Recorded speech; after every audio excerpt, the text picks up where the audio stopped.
Halo guys, selamat datang kembali di Ras Cinema. Pada kesempatan kali ini, kita akan membahas sebuah film yang berjudul Revolver.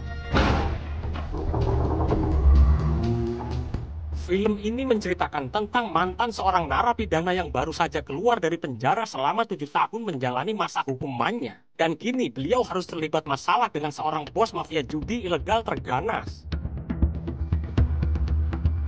Tanpa basa-basi lagi, langsung saja kita simak alur ceritanya.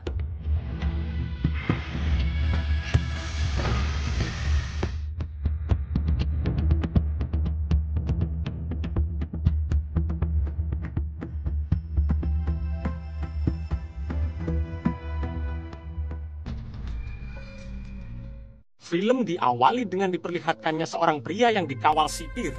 Kemudian sipir itu mengeluarkan pria tersebut dari tahanan karena hari ini adalah hari di mana dia dibebaskan seusai menjalani masa tahanan selama 7 tahun di penjara. Mantan napi itu bernama Jack Green. Akhirnya Jack bernafas lega di bawah guyuran air hujan dan dia telah mempelajari makna dari penawanannya. Dalam setiap permainan dan penipuan selalu ada seorang lawan dan seorang korban.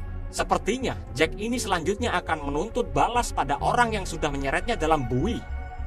Lalu, di lain tempat, di sebuah tempat judi kasino mewah, terlihat seorang mafia judi yang bernama Dorothy Maka dan seorang pria yang merupakan tangan kanannya yang bernama French Paul. Mereka saling mengawasi pengunjung kasino, matanya melirik ke sana kemari karena menunggu kedatangan seseorang. Sementara itu, di lain sisi, terlihat Jack bersama kelompoknya sedang menuju perjalanan. Di situ ada seorang pria yang bernama Billy yang merupakan saudara Jack menanyakan apakah kedatangan mereka kali ini adalah langkah yang tepat. Jack pun hanya menjawab mereka harus membayar atas hutang sebab dan akibat yang terjadi. Tidak tahu apa maksud dari perkataan Jack ini. Kemudian mobil mereka pun berhenti di depan gedung kasino. Jack dan kelompoknya pun segera turun dari mobil. Ternyata di situ diketahui bahwa Maka dan kelompoknya adalah musuh Jack. Kemudian, tidak lama setelah itu, staf kasino langsung mengantar Jack dan kelompoknya ke lantai atas. Saat akan memasuki lift, Jack sedikit ragu-ragu. Sepertinya dia punya trauma tersendiri jika naik lift. Namun, Jack mencoba menghilangkan keraguannya, dan dia pun segera masuk ke dalam lift. Ketika mereka keluar dari lift, ternyata staf itu hanya memperbolehkan 2 orang saja yang boleh bertemu dengan Maka. Sisanya harus menunggu, sehingga hanya Jack dan Billy saja yang menghampiri Maka. Seketika itu juga, Maka yang melihat kedatangan Jack, Maka langsung mengusir salah satu pria di situ yang dia rasa waktunya sudah habis dalam permainannya. Kemudian, di situ, Maka bersikap kagum kepada Jack karena mampu melewati segala rintangan hidupnya. Maka juga menanyakan apa arti kedatangan Jack ke situ dan keuntungan apa yang akan dia peroleh. Di situ Jack pun tidak banyak berbicara. Dia justru meminta seorang pria di situ yang bernama Rade yang duduk di sampingnya untuk bermain. Walau pada saat ini Jack sengaja kalah agar Maka tetap menganggapnya lemah. Jack pun lalu membayar Rade dengan sekoper berisikan dolar. Karena Maka terus mengoceh, Jack kemudian menantangnya secara langsung.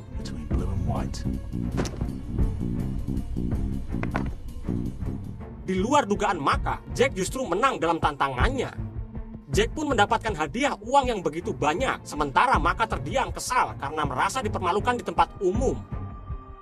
Saat Jack akan keluar dari kasino, tiba-tiba saja ada seorang pria gemuk yang mencegatnya. Pria gemuk itu bernama Zah. Dia pun langsung memberikan sebuah kartu namanya kepada Jack. Hal ini Zah lakukan karena mengerti bahwa Jack akan menghadapi masalah besar. Oleh karena itu, Zah akan membantunya. Sambil berjalan, sempat terfikirkan oleh Jack siapa Zah ini. Lalu tepat di luar ruang kasino, Jack tiba-tiba merasakan ada yang aneh pada tubuhnya. Dan Jack pun terjatuh dari tangga.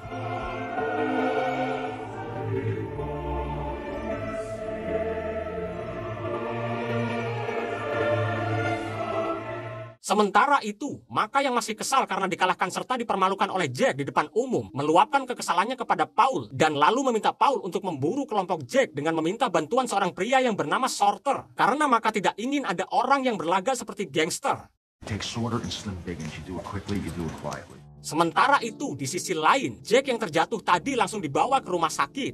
Di situ dia diperiksa dan dilakukan cek darah. Untung saja Jack lekas pulih dan diperbolehkan untuk pulang.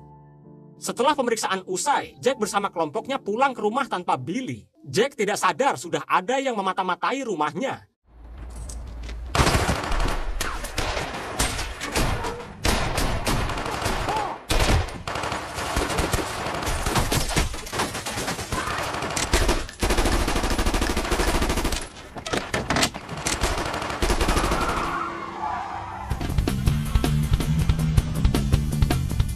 Ternyata mata-mata itu adalah penembak jitu yang bernama Sorter, suruhan Maka.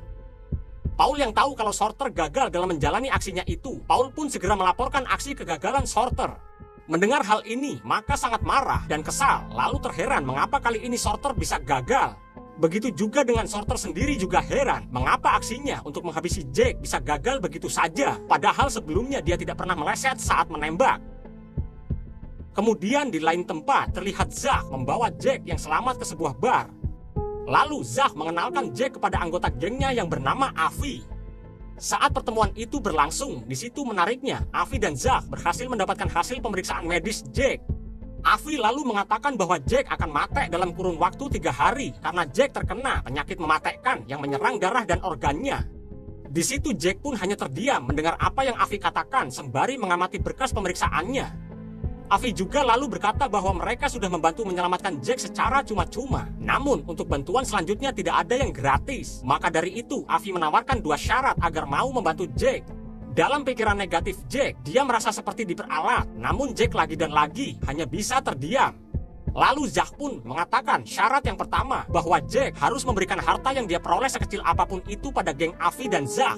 Syarat yang kedua, Jack harus mematuhi apapun yang diperintahkan oleh Zach tanpa membantah, termasuk menjawab apa saja pertanyaan yang terlontar dari mulut Zach. Kemudian, Avi menambahkan bahwa Jack tidak punya banyak waktu selain mengikuti 2 persyaratan tersebut. Avi juga tahu bahwa Maka dan para anak buahnya sedang memburu Jack. Maka dari itulah mereka akan melindungi Jack. Lalu mereka memberikan waktu 3 jam untuk Jack agar mengambil keputusan. You have 3 hours to decide. And in reality, you don't have a choice. You will do as we tell you. Jack pun kemudian mengunjungi rumah sakit tempat di mana dia diperiksa. Setelah tiba, dia langsung menemui dokter yang memeriksanya. Lalu dokter tersebut mengatakan bahwa Jack terkena penyakit darah langka. Pikiran negatif Jack terus mengatakan tidak percaya pada vonis dokter. Jack pun langsung menuduh dokter telah bersekongkol dengan Avi dan Zach. Di situ Jack langsung menodongkan pistol sembari bertanya apakah dokter mendapatkan uang suap. Namun dokter tersebut mengatakan bahwa dia tidak tahu apapun yang Jack katakan. Kemudian, Jack mencoba menenangkan dirinya dan dia pun mengurungkan niatnya untuk menembak dokter tersebut. Di sisi lain, Sorter kini telah berada di kediaman Maka. Ketika Maka bertanya mengapa kali ini Sorter gagal menembak sebanyak 3 kali, Sorter hanya bisa menjawab itu karena perasaannya sedikit ragu. Namun Maka meminta Sorter untuk tetap fokus saja menembak, sebab Maka membayar Sorter karena kemampuan menembaknya, bukan perasaannya. Sore harinya, setelah pergi dari rumah sakit, Jack kembali menemui Avi dan Zach. Jack juga membawa 1 tas berisi uang sesuai syarat yang pertama, dan mereka pun setuju untuk membantu Jack. Setelah itu, Zach menyuruhnya untuk melakukan pekerjaan pertamanya, dan dia memberikan kunci mobilnya kepada Jack. Kali ini, mereka pergi untuk menemui seseorang yang ingin berhutang. Ternyata di situ terungkap fakta bahwa Avi dan Zach adalah rentenir kelas gurita. Sesampainya di tempat si penghutang, Avi menyuruh Jack agar memberikan tas berisi uang kepada si penghutang itu. Seperti hutang pada umumnya, bunga yang diberikan pun tidak tanggung-tanggung banyaknya. Dan setelah selesai, mereka pun akhirnya kembali pulang. Ketika dalam perjalanan pulang, Avi dan Zach bertanya tentang siapakah Maka dan apa keterlibatan Jack dengan Maka. Jack menjawab bahwa Maka adalah mafia judi yang sangat licik. Maka juga memiliki anak buah kuat yang penurut, yaitu para tangan kanannya yang dikenal ganas. Maka menguasai segala daerah dengan permainannya. Maka juga memegang para penjudi terhebat, namun satu persatu dari mereka tumbang. Akhirnya mereka meminta Jack untuk terlibat, yang pada awalnya Jack tidak sudi membantunya. Namun setelah anak buah Maka mengancam Billy dan putrinya, akhirnya Jack menyetujui untuk terlibat dalam permainannya. Dan saat permainan dimulai, Jack berhasil menang dari lawannya yaitu George. Namun saat George kalah dan menghina ibu Jack seperti keledai, Jack yang kesal akhirnya menembak kaki George. Namun tiba-tiba saja suasana area permainan semakin rusuh. Uang yang ada di permainan pun raib, yang pada akhirnya Jack menjadi kambing hitam atas insiden di permainan judi tersebut, dan dia pun masuk ke dalam penjara selama 7 tahun. Tidak hanya itu, anak buah Maka juga melakukan ancaman kepada kerabat Jack yang berujung menewaskan istri dari sepupunya. Jack pun mengerti bahwa Maka telah merencanakan semua aksi kejinya ini. Pada malam harinya, Maka dan Paul mendatangi kediaman rekan bisnisnya yang bernama Gold untuk meminta penangguhan waktu. Namun ternyata Gold sedang tidak ada di tempat. Di situ hanya ada Lily Walker, sang asisten pribadi beserta ajudannya. Maka mengatakan kepada Lily untuk meminta penangguhan waktu sebab dia belum bisa membawa serbuk putihnya. Namun di situ Lily tidak terlalu banyak bicara. Dia hanya memperingatkan Maka bahwa Gold tidak bisa memberikan waktu lebih lama karena banyak sekali orang di luar sana yang ingin berbisnis dengannya. Good day. Di tempat lain, terlihat Jack menemui Avi dan Zach. Lalu Jack memberikan 2 tas besar berisi uang. Di situ lalu Jack menceritakan bagaimana kesehariannya saat hidup di penjara. Selama 7 tahun, dia hanya berkomunikasi dengan 2 orang pria. Pria yang pertama yaitu si ahli bermain catur, dan yang kedua si ahli menipu. Mereka bertiga ini saling berkomunikasi satu sama lain lewat buku bacaan perpustakaan keliling di penjara. Di dalam buku, si ahli catur dan si penipu mengajarkan Jack berbagai macam ilmu melalui kata sandi dan kode tulisan sehingga tidak ketahuan oleh sipir. Jack memuji teman penjaranya yang sangat ulung dalam menipu. Mereka memiliki ambisi besar untuk melaksanakan penipuan dengan sebuah rumus untuk memenangkan permainan. Kedua teman napinya berjanji kepada Jack untuk membantunya serta akan mendukung setiap langkah Jack. Janji itu mereka buktikan dengan cara mereka berhasil melarikan diri terlebih dahulu dari penjara, tidak tahu bagaimana caranya. Bahkan kepolisian tidak bisa melacak keberadaannya, mereka menghilang seperti angin. Namun beruntungnya, 2 tahun setelah temannya menghilang, Jack akhirnya bebas dari penjara. Dan ternyata 2 teman napinya ini tahu tentang keburukan Jack dan kejahatannya, bahkan tahu di mana Jack menyimpan uangnya. Setelah Jack kehilangan uangnya di penyimpanan akibat ulah dari 2 teman napinya, mereka hanya meninggalkan pesan agar Jack bermain pada lawan yang lebih cerdas. Tidak lama kemudian setelah Jack menceritakan pengalamannya, Jack lalu menyuruh Jack untuk melakukan misi selanjutnya. Jack pun menuju ke tempat kediaman penghutang yang ternyata dia adalah seorang wanita paruh baya. Jack di situ tidak bisa merampas satupun harta dari wanita tua tersebut. Ketika Zack menelponnya, Jack mengatakan bahwa tidak ada satupun barang yang bisa dia ambil karena di rumah tersebut hanya terdapat televisi rusak dan seekor anjing.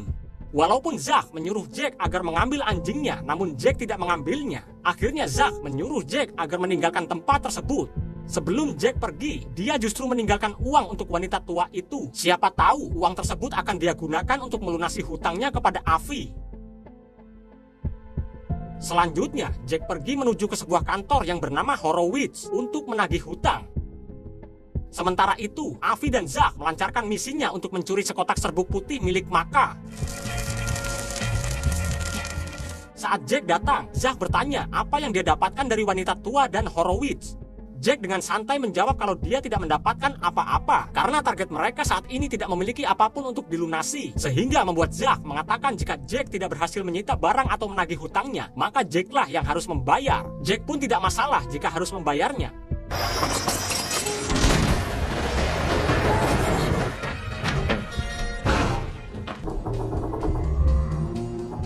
Sementara itu, di sisi lain, terlihat Paul melaporkan kejadian pembobolan gudang penyimpanan serbuk putih kepada Maka. Karena laporan tersebut, Maka sangat marah terhadap anak buahnya. Bagaimana bisa semua ini terjadi, termasuk menyalahkan Paul. Kemudian, Maka menyuruh Paul untuk mencari serbuk putih kembali dimanapun tempatnya dan berapapun harganya. Lalu Paul memberikan solusi bahwa hanya ada satu cara, yaitu jika ingin mendapatkan serbuk putih ini dengan cara membelinya melalui seorang pria yang bernama John. Maka yang menyetujuinya. Akhirnya tanpa berpikir panjang, Paul dengan berani mendatangi markas John. Ketika sudah tiba di markasnya, John seperti mengacuhkannya walaupun Paul sudah menawarkan dengan harga yang berkali-kali lipat. Namun Paul belum juga mendapatkan jawaban atas tawarannya. Di situ terlihat Paul seperti kesulitan untuk mendapatkan persetujuan tawaran dari John. Namun diam-diam kolega John justru melakukan kerjasama dengan Paul dan hal ini pun diketahui oleh John. Lalu John pun memarahi koleganya itu serta ingin melakukan perlawanan.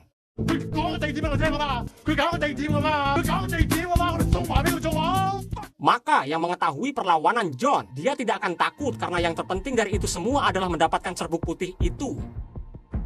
Setelah itu, Paul menunjuk salah satu anak buah Maka yang bernama Lo untuk bertransaksi dengan kolega John yang bernama Wong.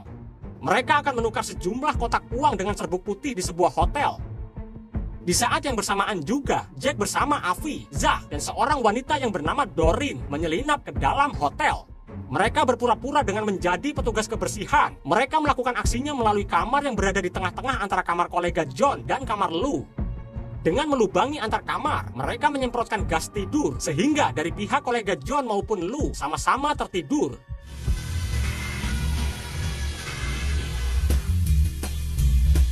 Talk to me, you motherfucker.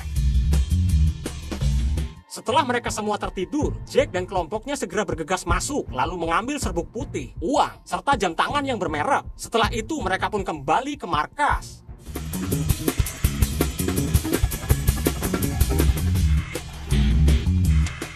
Tidak lama dari itu, setelah melakukan aksi sabotase, Jack dan Avi bermain catur. Mereka saling berbincang tentang strategi permainan. Menurut Jack, saat dalam permainan ada beberapa aturan. Yang pertama, dalam setiap permainan dan tipuan, selalu ada lawan dan ada seorang korban. Jika pintar bermain, maka dilakukan dengan bermain bersama lawan yang lebih pintar. Yang kedua, semakin mutakhir permainan, maka semakin mutakhir sang lawan. Jika lawan sangat bagus, maka dia akan menempatkan korbannya di area yang dia sukai. Semakin besar lingkungan, maka semakin besar untuk dikuasai. Saat lawan tertantang, maka investasi korban dan kecerdasannya dipertanyakan.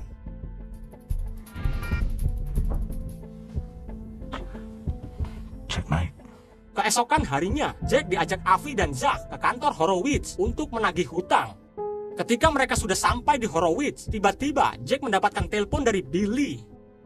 Di situ Billy meminta agar Jack menjauh dari Avi dan Zach sebab mereka adalah kaki tangan Sam Gold. Sam Gold ini adalah seorang mafia yang tidak pernah menampakkan dirinya. Kemudian di situ Jack hanya terdiam mendengar apa yang Billy katakan. Jake, get out of there. Ketika Jack selesai menerima telepon dari Billy, dia pun segera masuk ke dalam. Saat di dalam kantor Horowitz, terlihat Zach yang mengancam pria parubaya dengan sebuah pistol. Tanpa ampun, lalu Zach meminta Jack untuk menembak ke arah salah satu karyawan Horowitz. Namun Jack menolaknya. Mereka membujuk Jack bahwa dia tidak perlu menembak sampai mati, hanya melukai untuk memeras. Namun Jack tetap tidak mau melakukannya. Saat Avi memaksa dan mendekati Jack, dia pun segera mengarahkan pistol ke arah Avi. Namun ketika pistol yang diberikan Zach adalah pistol kosong tanpa peluru, sementara Avi justru memegang pistol yang masih aktif. Setelah tersadar, Jack mendatangi rumah Billy karena dia mengkhawatirkan putri Billy. Namun Billy meyakinkannya agar tidak perlu khawatir, justru Jack harus mengkhawatirkan kondisi kesehatannya. Setelah itu, Jack mendatangi dokter untuk kontrol kesehatannya. Sungguh mencengangkan, ternyata vonis pemeriksaan kesehatan sebelumnya itu salah total. Dari situlah Jack sadar bahwa semua yang terjadi padanya itu sudah direkayasa oleh Avi dan Zach untuk membuktikan bagaimana kekuatan ketegasan dan keberaniannya. Hal ini terlihat pada saat Avi menembak karyawan Horowitz yang sebenarnya tembakan itu meleset. Lalu uang yang diberikan Jack kepada Avi dan gengnya sebenarnya sudah disumbangkan untuk wanita tua kemarin. Dan wanita tua tersebut pun sebenarnya sudah mempunyai uangnya karena mendapat sumbangan dari Avi dan kelompoknya. Namun sampai saat ini Jack tidak pernah sadar dan justru Jack merasa bahwa dia sudah dipermainkan oleh Avi dan Zach. Di lain sisi, terlihat Paul melaporkan investigasinya kepada Maka bahwa seluruh tindakan perampasan yang terkait serbuk putih akibat ulah John. Hal ini pun membuat Maka semakin memanas, namun Maka tetap menyuruh anak buahnya untuk menangkap Jack terlebih dahulu. Kemudian, anak buah Maka pun memburu Jack lengkap dengan berbagai persenjataan, namun Jack tetap berhasil lolos.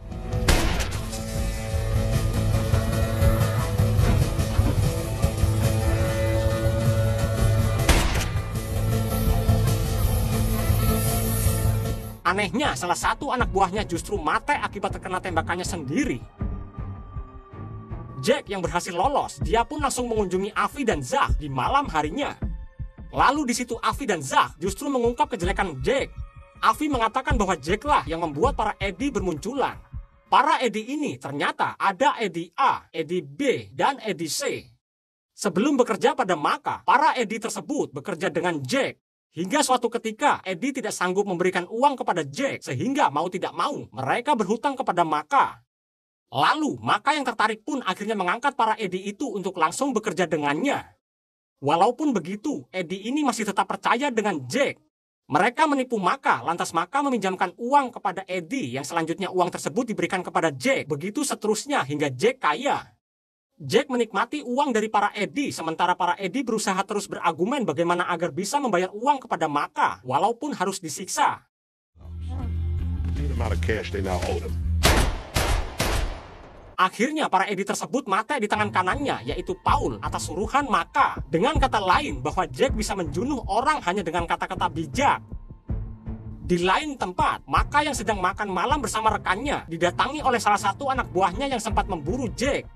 Namun Maka tidak mendapatkan hasil apapun, dan di situ dia pun sempat kesal. Lalu tiba-tiba Maka terkena cipratan noda merah akibat peristiwa baku tembak. Para anak buah Maka pun langsung mengamankannya di lantai. Namun di situ Maka melihat seorang wanita pelayan yang tergeletak karena tertembak.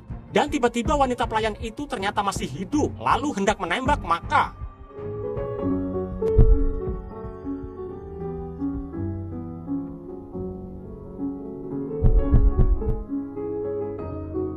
Akibat terkena tembakan di tangannya, beruntung Maka masih selamat, sedangkan wanita pelayan tersebut ternyata adalah mata-mata suruhan John. Maka kemudian meminta Sorter untuk menghabisi nyawa anak buah John. Tanpa pikir panjang, Sorter langsung mendatangi ke tempat anak buah John. Selain mengincar nyawa anak buah John, Sorter juga menginginkan nyawa John untuk mati.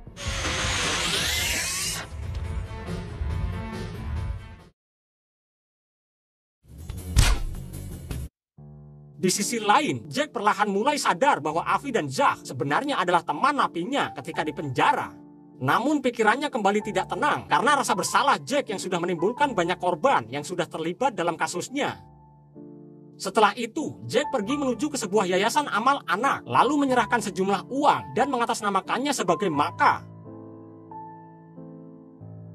Pada malam harinya, saat pikirannya masih kacau, Jack justru mendatangi rumah Maka karena dia ingin menjunuh Maka dengan pistol yang dia bawa. Namun hatinya tidak tega, sementara pikiran negatifnya terus meminta untuk menghabisi nyawa Maka. Kemudian Jack pun mengurungkan niatnya dan memilih keluar dari kamar Maka. Lalu Maka terbangun dan dia mengetahui bahwa Jack akan menjunuhnya. Maka pun segera mengejar Jack dengan membawa pistolnya. Dan saat Maka menemukan Jack, lalu Maka mengarahkan pistolnya ke arah Jack. Namun Jack di situ hanya terdiam dan seolah-olah tidak ada perlawanan. Dia hanya tersenyum kecil sembari terus menatap mata Maka tanpa berkedip. Maka yang terguncang mentalnya pun justru menangis. Dia pun tidak sanggup mengarahkan tembakannya ke arah Jack. Lalu Jack pun akhirnya pergi meninggalkan Maka begitu saja. Keesokan paginya, Maka masih terus memikirkan kejadian semalam hingga Paul memasuki ruangannya dan melaporkan bahwa John bersama koleganya sudah mati. Kini tidak ada penghalang lagi untuk mencari serbuk putih. Paul juga memberikan informasi tentang pemberi donasi pada yayasan anak atas nama Maka, serta dalang aksi hilangnya serbuk putih milik Sam Gold bukanlah John, melainkan Jack. Maka yang mendengar hal itu pun sangat marah. Lalu dia meminta Paul untuk memburu Jack, bahkan mengarahkan Paul untuk mengancam saudaranya Jack dan membawa Sorter untuk melakukan ancaman. Go! Tidak lama setelah itu, Paul pun sudah tiba di rumah saudara Jack yaitu Billy bersama Sorter dan para anak buah Maka. Di situ kemudian Paul meminta Billy untuk jujur dan memberitahu di mana keberadaan Jack. Namun Billy tidak mengetahuinya, maka dari itu Billy disiksa oleh Paul dan anak buahnya.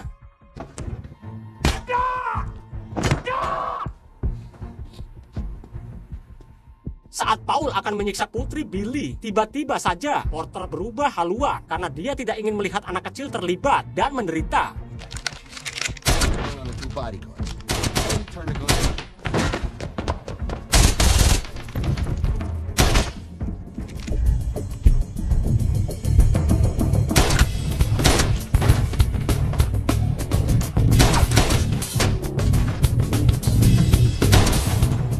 Namun aksi Sorter tidak bertahan lama dan dia pun tertembak oleh Lou. Lalu putri Billy pun diculik oleh Lou.